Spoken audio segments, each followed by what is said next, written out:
नमस्कार दोस्तों, स्वागत है आपका स्टडी फॉर सिविल सर्विसेज में। वीडियो को पूरा देखिए। कोई भी आपका फीडबैक है, कोई सजेशन है, तुरंत वीडियो में कमेंट करके जरूर बताइए। अच्छा लगे तो वीडियो लाइक जरूर कर लीजिए और ऐसे वीडियो लगातार फ्री में पाने के लिए चैनल को तुरंत सब्सक्राइब कर लीजिए और बेल आइकन को जरूर टैप कर लीजिए ताकि आगे भी सारे वीडियो आपको मिलते रहे। यूट्यूब में फॉलो करते हैं तो प्लीज ये वाला फ्री टेलीग्राम चैनल जरूर ज्वाइन कर लीजिएगा। सारे नोटिफिकेशन, सारे अपडेट यहीं पे आते हैं, ध्यान रखिएगा। स्टडी फॉर सिविल सर्विसेज का कोई भी पेड ग्रुप अगर आपको ज्वाइन करना है तो सिर्फ 856480969606097523864455 यही नंबर है हमारे, सिर्फ जहां पे कॉल या व्हाट्सएप कर सकते हैं। इंस्टाग्राम पे हमारा पेज जरूर फॉलो कर लीजिएगा, studyforcivil.services है। ट्विटर पे हमको जरूर फॉलो कर लीजिएगा, @studyforcivils है। सारे क्वेश्चन अटेम्प्ट करिए और स्कोर अपना तुरंत कमेंट करके बताइए। दोस्तों नमस्कार, स्टडी फॉर सिविल सर्विसेज में आप सभी का स्वागत है। आरओ री एग्जामिनेशन 2023 की पेड क्विज हम लोग देख रहे हैं। कंटिन्यू करेंगे इसे आज के फर्स्ट क्वेश्चन के साथ। काफी इंपॉर्टेंट क्वेश्चंस हैं, दोनों ही भाषाओं हिंदी और इंग्लिश में। आप इसको जिसमें भी कंफर्टेबल हैं फॉलो कीजिए, ठीक है। देखिए, दिल्ली सल्तनत में 5 प्रमुख डायनेस्टीज हुई, उनका क्रम पढ़ेंगे, उनके प्रमुख शासकों के बारे में पढ़ेंगे। तो उसमें से एक था बलबन। तो ये सुल्तान बना तो उसने कौन सी उपाधि धारण की थी? तो आपने इसका पूरा नाम सुना होगा, गयासुद्दीन बलबन, ठीक है। तो ये तो ऑप्शन चुनेंगे इसमें। इसके अलावा इसका एक टाइटल पूछा जाता है ये जिल्ले इलाही, ठीक। तो ये भी इसने अडॉप्ट किया था, जिसका अर्थ होता था शैडो ऑफ गॉड, ठीक। तो इन दोनों को ध्यान रखेंगे। महमूद गजनी के प्रसिद्ध इतिहासकार अलबरूनी था, ठीक है, इसको ध्यान रखेंगे। इसके द्वारा एक किताब लिखी गई थी, किताबस सैदना, ठीक है। बुक का नाम ध्यान रखेंगे, खास करके जो ये मुस्लिम राइटर्स के द्वारा जो मध्यकाल में पुस्तकें लिखी गई हैं। यूपी पीसीएस आयोग इसको बहुत ही मतलब अच्छे से पूछता है, 4-4 का पेयर दे करके, ठीक है। तो इस पुस्तक की विषय वस्तु थी मेडिसिन। नेक्स्ट है, महमूद गजनवी के दरबार के जो विद्वान थे उसमें से कौन दर्शन शास्त्र का विद्वान था? अभी हमने अलबरूनी की बात की थी, तो ये जो है नोटेबल कह सकते हैं फिलोसफर। इसके अलावा मैथमेटिक्स के ऊपर भी कई सारे इसके लेख हैं, है ना, और कुछ अन्य भी जो लेख हैं इससे ही संबंधित हैं। तो ऑप्शन फर्स्ट जो है करेक्ट है। नेक्स्ट है, असंतृप्त हाइड्रोकार्बन इसमें से कौन सा है ये बताना है। तो C6H6 है ना, बेंजीन, जो कि हाइड्रोकार्बन है। हाइड्रोकार्बन से जो अनसैचुरेटेड है, बेसिकली उनके बीच में जो कार्बन बॉन्ड्स होते हैं, कह सकते हैं, है ना, कार्बन एटम्स, उसके बीच में डबल या ट्रिपल बॉन्ड्स होते हैं, ठीक। Option C. सॉल्ट जैसे हम लोग खाते हैं अपने घरों में, ठीक है, तो सॉल्ट किस चीज का एग्जाम्पल है ना। तो ये बेसिकली कंपाउंड होता है ना, यौगिक।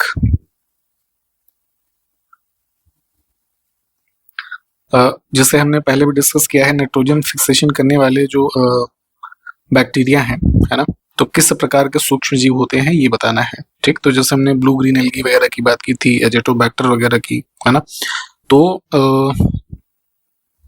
बेसिकली ये जो है प्रोकैरियोटिक होते हैं, ठीक है। प्रोकैरियोटिक जिसमें कि फ्री लिविंग और सिम्बायोटिक रिलेशनशिप किसी दूसरे जीव के साथ भी, है ना, उस फॉर्म में भी होते हैं ये, ठीक है। तो फिलहाल इस नाम को ध्यान रखेंगे। आपका चूंकि जैसे ऑब्जेक्टिव एग्जामिनेशन है ना, तो यहाँ पे फोकस करेंगे जो भी हमारे टर्म्स हैं उसको लर्न करने में। मतलब बहुत डिटेल की जरूरत क्योंकि है नहीं, बट फिर भी अपने लेवल पे चाहें तो आप पढ़िएगा। प्राइम मेरिडियन हमारी एक लाइन है ना, पृथ्वी के जो हमारा ग्लोब हम देखते हैं, ठीक। तो कितने डिग्री पर ये स्थित है, ठीक है। बेसिकली ये हमारा ग्रीनविच जो है ना, इंग्लैंड में, यहाँ से पास होती है 0 डिग्री, ठीक है। तो ऑप्शन फर्स्ट को चुनेंगे, इसी को हम ग्रीनविच मेरिडियन के नाम से भी जानते हैं। नेक्स्ट है, इसमें से भूमध्य रेखा पर सूर्य की सीधी किरणें किन तिथियों को पड़ती हैं? जो है इसको मतलब इमेज वाइज भी देख लीजिएगा। 21 मार्च और 23 सितंबर 2 तिथियां होती हैं, जिसपे क्या होता है कि नॉर्थ या साउथ जो हमारा पोल है, इसका झुकाव जो है सन की ओर नहीं होता है ना। तो थ्रू आउट देखेंगे सीधी रेखाएं बढ़ती हैं और इधर इन क्षेत्रों में दिन और रात की अवधि जो है वो इक्वल होती है। तो 1 और 3। नेक्स्ट है, किसी तारे के चारों ओर आवासीय या फिर अनुकूल क्षेत्र को क्या कहा जाता है? कोई भी जैसे स्टार है तो उसके सराउंडिंग का एरिया गोल्डीलॉक्स जोन कहा जाता है, जहां पे उपस्थिति हो सकती है वाटर की, ठीक है। Option B. नेक्स्ट है, मंगल ग्रह की परिभ्रमण अवधि कितनी होती है? तो जो मंगल है ना, सूर्य का ऑर्बिट जो है कंप्लीट करता है ये 687 डेज में, ठीक है। Option C. आपको एक आंसर बताना है यहाँ पे कि पृथ्वी जो है कितने दिनों में ये कंप्लीट करती है।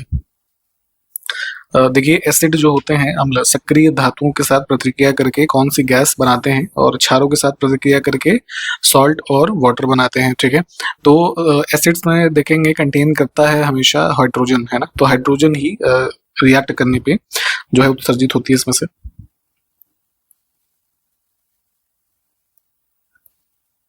नेक्स्ट है कि एसिटिलीन गैस का रासायनिक प्रतीक क्या है? C2H2, option C. किसी इकोनॉमी में डिवैल्यूएशन किया जाता है करेंसी का, तो इसका उद्देश्य क्या है? ठीक है, तो डिवैल्यूएशन में मतलब क्या होता है कि एक्सपोर्ट को मेनली इनकरेज करने का उद्देश्य यहाँ पे है, जिसमें ये आपका ट्रेड डेफिसिट कम होता है ना, और कॉस्ट ऑफ एक्सटर्नल डेट जो है उसमें भी गिरावट देखी जाती है। ठीक है, ऑप्शन फर्स्ट। नेक्स्ट है कि सूक्ष्म लघु और मध्यम उद्यम विकास अधिनियम MSME एक्ट बना था इसके डेवलपमेंट के रेफरेंस में किस वर्ष में? तो 2006 में, ऑप्शन बी। इंपॉर्टेंट है एक्ट्स। देखिए एक रिक्वेस्ट है आपसे कि यूपीपीसीएस के ये जो आरओ का एग्जाम है इसमें गवर्नमेंट स्कीम्स पिछले 2-3 बार के जो एग्जाम है काफी अच्छी खासी संख्या में प्रश्न देखे गए हैं, तो कम से कम 1990 के बाद की जो स्कीम है ना उसको अच्छे से पढ़िएगा, है ना, क्योंकि पुरानी स्कीम्स ही पूछी जाती हैं, या जो भी एक्ट बने हैं, है ना, उनके वर्ष पूछे जाते हैं। नेक्स्ट है महमूद गजनवी के द्वारा पंजाब का गजनी साम्राज्य में विलय किस वर्ष में किया गया था? गजनी जो है वर्तमान में अफगानिस्तान जो देश है वहां का टेरिटरी है, तो यहाँ का एक जो है ये जानते होंगे फेमस रूलर रहा। तो इंडिया की देखेंगे इस दौरान करीब वर्ष 1000 से लेकर के 1027 के बीच में बहुत सारे इसने लगभग 17 जो अटैक्स किए, है ना, तो इंडिया की जो इनॉर्मस वेल्थ थी उस टाइम में उस पे इसका मेन अट्रैक्शन था। कई सारे क्षेत्रों में, है ना, जैसे सोमनाथ मंदिर वगैरह पे जो है लूट करी गई, और फिर जैसे पूछा गया है कि पंजाब का इसने जो क्षेत्र है तो उसको मर्ज किया था इसने गजनी साम्राज्य में, तो ये था 1022 AD। ठीक है, ऑप्शन फर्स्ट। तो थोड़ा जो है और भी कैंपेन्स जो इसके हैं उसको पढ़ें। अराउंड 1030 में इसकी मलेरिया से मृत्यु हो गई थी, ये क्वेश्चन भी पूछा जाता है। भारत का जो विदेशी मुद्रा भंडार है जो कि मेंटेन करता है रिजर्व बैंक ऑफ इंडिया, तो उसमें क्या क्या शामिल होता है? ठीक है, तो विदेशी मुद्रा संपत्ति जिसको फॉरेन करेंसी एसेट कहते हैं, है ना, विदेशी जो करेंसी है, गोल्ड का जो रिजर्व है, ठीक है, IMF के साथ जो स्पेशल ड्राइंग राइट्स होते हैं, और भारत की रिजर्व पोजीशन ट्रेंच जिसको बोलते हैं इंटरनेशनल मॉनेटरी फंड के साथ। ठीक है, तो ये 4 चीजें हैं, चारों ही होती हैं, इसको ध्यान रखेंगे।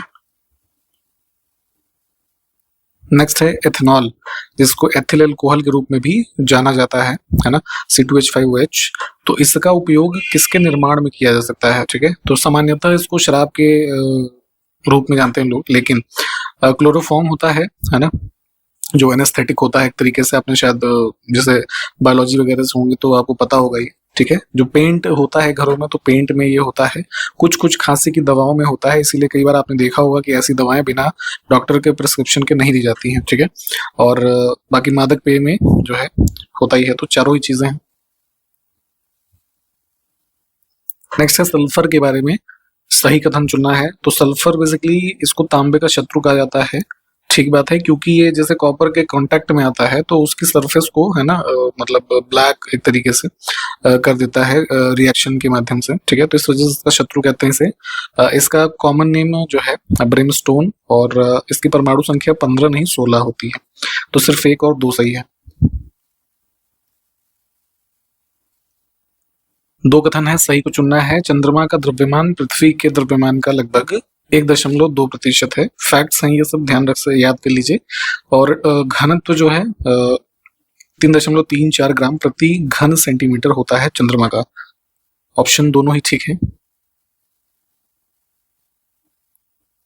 तारों का एक समूह जो आकाश में एक पैटर्न बनाता है या बनाता हुआ प्रतीत होता है, तो उसको क्या कहते हैं? तो जैसे आकाश में आप देखेंगे कई सारे तारों का एक समूह जो विशेष रूप से दिखाई देता है ना, तो उसको हम तारामंडल बोलते हैं, कॉन्स्टलेशन। ठीक, नेक्स्ट है पूर्ण सूर्य ग्रहण कब होता है ना? तो जब होता क्या है कि ये मून पास हो रहा होता है कंप्लीटली सन और अर्थ के बीच में से। ठीक है, तो क्या होगा, इसकी लाइट को ब्लॉक करेगा, है ना, तो यही होता है एग्जैक्टली। 2 कथन है, अब देखिए गलत को चुनना है, बहुत ध्यान से देखा करिए सही गलत आपसे क्या पूछा गया है। आपका आता हुआ क्वेश्चन आपसे गलत हो जाता है ये चीज ध्यान ना देने की वजह से। ठीक है, तो शुक्र ग्रह पर सौरमंडल के किसी भी अन्य ग्रह की तुलना में सबसे अधिक ज्वालामुखी हैं। इंपॉर्टेंट स्टेटमेंट है, ध्यान रखेंगे, करेक्ट है। और जितने भी सौरमंडल में हमारे 8 ग्रह हैं, है ना, तो उसमें सबसे बड़ा ज्वालामुखी मंगल ग्रह पर पाया जाता है, ये भी ठीक है, जिसका नाम है ओलिम्पस। ठीक, इसको ध्यान रखेंगे, तो गलत कुछ भी नहीं है ना।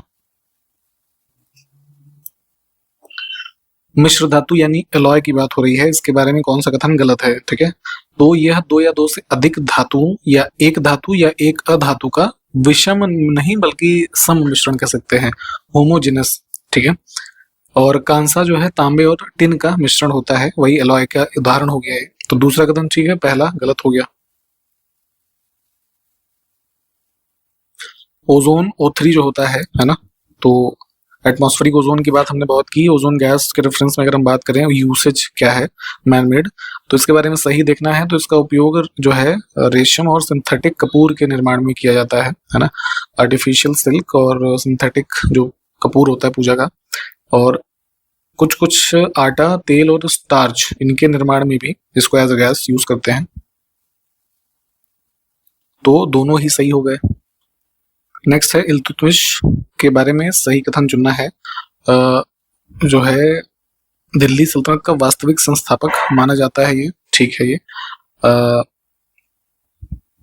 सन इन लॉ था ये कुतुबुद्दीन ऐबक का, ठीक है, जो कि तुर्किक स्लेव कह सकते हैं इसे रहा, ठीक है। और नेक्स्ट है इसने एकता प्रणाली की शुरुआत की, तो शुरुआत तो की थी इक्तादारी की, जो कि क्या होता था बेसिकली सेंट्रलाइजेशन का एक पावरफुल इंस्ट्रूमेंट हुआ इस काल में, जिसमें डिवीजन ऑफ टेरिटरी, है ना, कह सकते हैं होता था सुल्तान और नोबिलिटी जो थी उनके बीच में, ठीक है।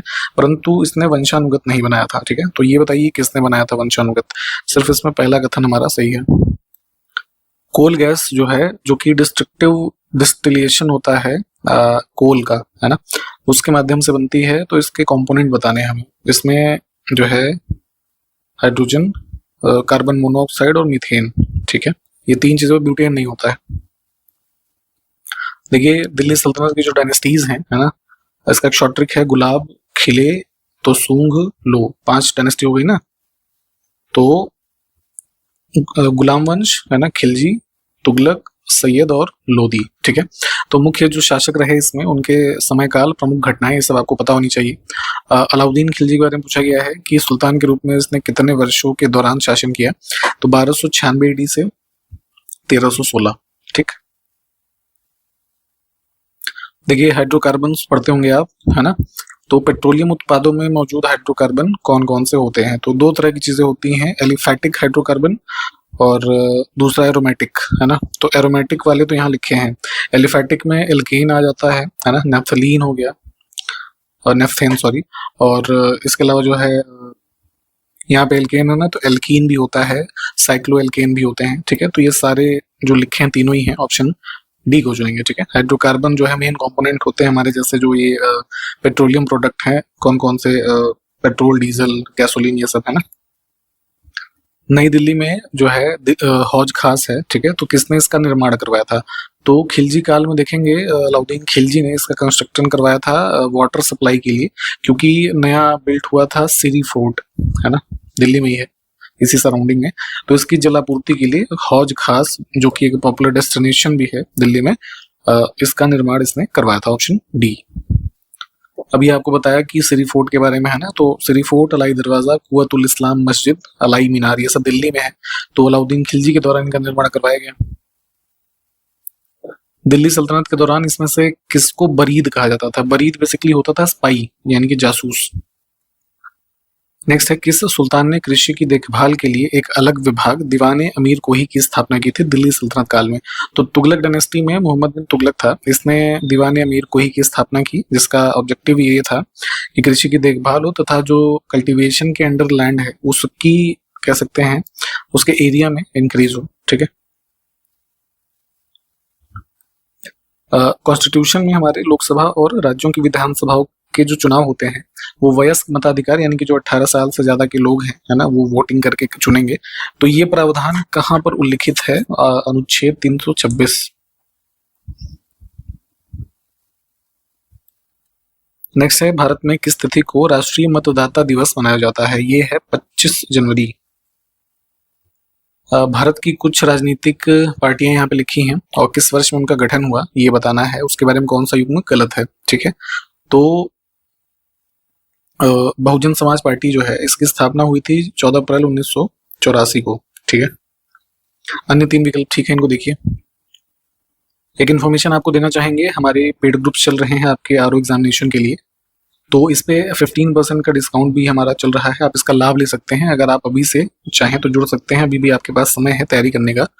हमारे ग्रुप्स इसी तरीके से डिजाइंड है आपके एग्जाम ओरिएंटेड जो है, तो इसका लाभ आप ले सकते हैं। एडमिशन की जानकारी के लिए इस वीडियो के डिस्क्रिप्शन बॉक्स में 3 मोबाइल नंबर हैं, उस पर कॉल या व्हाट्सएप करके आप इन्फॉर्मेशन ले सकते हैं। ठीक है, इसके अलावा आप मेंस की आरओ की प्रिपरेशन अभी से करना चाहें या यूपीपीसीएस के ही किसी अन्य एग्जाम या फिर जैसे बीपीएससी हो गया, यूकेपीएससी, ठीक है, या बीओ की वैकेंसी या फिर हाई कोर्ट जो इलाहाबाद हाई कोर्ट है इसकी आरओ एआरओ की वैकेंसी, इन सब के भी ग्रुप्स हमारे अवेलेबल हैं, आप इनमें भी जुड़ना चाहें तो जुड़ सकते हैं। इसके अलावा स्टडी मटेरियल के ग्रुप हमने बता दिया आपको, टेस्ट सीरीज, पेड क्विज, ये सब भी जरूरी है क्योंकि प्रैक्टिस जब तक आप नहीं करेंगे एग्जाम में परफॉर्मेंस अच्छा नहीं होगा, तो इनमें भी आप सेपरेटली जुड़ सकते हैं। इनकी जानकारी भी इसी नंबर पे जो 3 मोबाइल नंबर है मिल जाएगी वहां पे, तो जल्द से जल्द इस ऑफर का लाभ आप ले सकते हैं। हमसे पूछा गया है इस प्रश्न में कि उस स्थान का नाम बताना है जहां पर बौद्धों का मानना है कि गौतम बुद्ध ने अपनी मृत्यु के बाद परिनिर्वाण प्राप्त किया था। तो बेसिकली डेथ का प्लेस गौतम बुद्ध जी का है कुशीनगर। ठीक है, ऑप्शन बी, इसी को बेसिकली इनकी मृत्यु की घटना को परिनिर्वाण जो है कहा जाता है। ठीक है, नेक्स्ट है उत्तर प्रदेश के इटावा, फर्रुखाबाद, शाहजहांपुर, हरदोई और पीलीभीत, ये जो जिले हैं सब आसपास के हैं, तो इन क्षेत्रों में कौन सी बोली बोली जाती है? ठीक है, तो ये है कन्नौजी बोली। ठीक, जैसे जो यहाँ पे चीजें लिखी हैं, बघेली है ना, भोजपुरी, बुंदेली, ठीक, तो ये सब किस क्षेत्र में बोली जाती हैं, इन सब की लिस्टिंग्स पढ़िएगा। कोल्डिहवा नामक प्रागैतिहासिक स्थल निम्नलिखित में से किस राज्य में स्थित है? उत्तर प्रदेश में ही एक ये प्रमुख स्थल रहा, बेलन रिवर जो है इसकी घाटी में। ठीक, भारत में राजनीतिक दलों को मान्यता कौन देता है? तो ये कार्य है भारतीय निर्वाचन आयोग, ऑप्शन बी। गलत युग्म का चयन करना है, दिल्ली सल्तनत काल में कुछ डिपार्टमेंट्स हुए जिनको अलग अलग नामों से जाना गया, तो गलत अगर हम देखें तो दीवाने रसालत ये जो है बेसिकली हमारा जो रिलीजियस अफेयर कह सकते हैं उससे संबंधित डिपार्टमेंट था। सैन्य प्रभारी की अध्यक्षता में जो डिपार्टमेंट था उसको दीवान ए आरिज है ना, ये कहा जाता था। देखिए अभी हमने आपको स्टार्टिंग में बताया था कि पुरानी स्कीम्स जो हैं पूछी जाती हैं, तो उसी में से एक है national initiative for proficiency in reading with understanding and numeracy, निपुण भारत प्रोग्राम चलाया गया है शिक्षा मंत्रालय से संबंधित। तो वर्ष बताना है 2021 का है, ऑप्शन सी। इसमें से किस शासक ने दिल्ली में अपने शासन के दौरान शराब पीने और बेचने पर रोक लगा दी थी? ठीक है, तो शराब पे, इसके अलावा ये गैम्बलिंग वगैरह पे, इन सब चीजों पे प्रोहिबिशन किया था अलाउद्दीन खिलजी ने। नेक्स्ट है भारत के चुनाव आयोग की स्थापना इसमें से किस तिथि को संविधान के अनुसार की गई थी? ठीक है, तो कॉन्स्टिट्यूशन जो हमारा अडॉप्ट हुआ उसके प्रावधान जो आर्टिकल 324 के आगे दिए हुए हैं, जैसे अभी हमने ऊपर भी बात की, तो फॉर्मली जो अडॉप्शन मतलब ये एस्टैब्लिशमेंट है इलेक्शन कमीशन का वो 25 जनवरी 1950 का है। ठीक है, तो अभी जैसे हमने ऊपर देखा था ना मतदाता दिवस, तो वही 25 जनवरी को ही मनाया जाता है। भारत के सबसे पुराने 16 महाजनपदों में से कितने महाजनपद वर्तमान उत्तर प्रदेश में स्थित थे? 16 महाजनपदों के बारे में पढ़िएगा, इंपॉर्टेंट है, ये पूछा जाता है। अभी वर्तमान उत्तर प्रदेश जो हमारा है तो इसकी सीमा जो है ना प्रेजेंट, उसमें कुल इन 16 में से 8 की अवस्थिति थी। ठीक है, तो हो सके तो उसको मैप पे भी लोकेट करने की कोशिश करें। अंतिम प्रश्न आज का देखेंगे, किस दल की, किस पॉलिटिकल पार्टी की सरकार ने 1978 में द्वितीय पिछड़ा वर्ग आयोग के गठन की घोषणा की थी? ठीक है, इसका उत्तर हमें आप कमेंट करके बताएंगे। जो क्वेश्चंस हमने देखे साथ के साथ आपको रिवाइज करना है अपने नोट्स वगैरह में से। ठीक है, और मैप वाली चीजों को खास करके मैप पे लोकेट करेंगे। ठीक है, 15% डिस्काउंट का लाभ आप ले सकते हैं, हमने बताया आपको पेड ग्रुप्स में हमारे एडमिशन लेकर के जल्द से जल्द। इस वीडियो के डिस्क्रिप्शन बॉक्स में या फिर इंट्रोडक्शन वाले पार्ट में 3 मोबाइल नंबर बताए गए हैं, उस पर कॉल या व्हाट्सएप करके आप एडमिशन ले सकते हैं। ठीक, इन्हीं सब बातों के साथ हम इसके आगे क्वेश्चंस को देखेंगे अगले वीडियो में। तब तक के लिए नमस्कार, जय हिंद।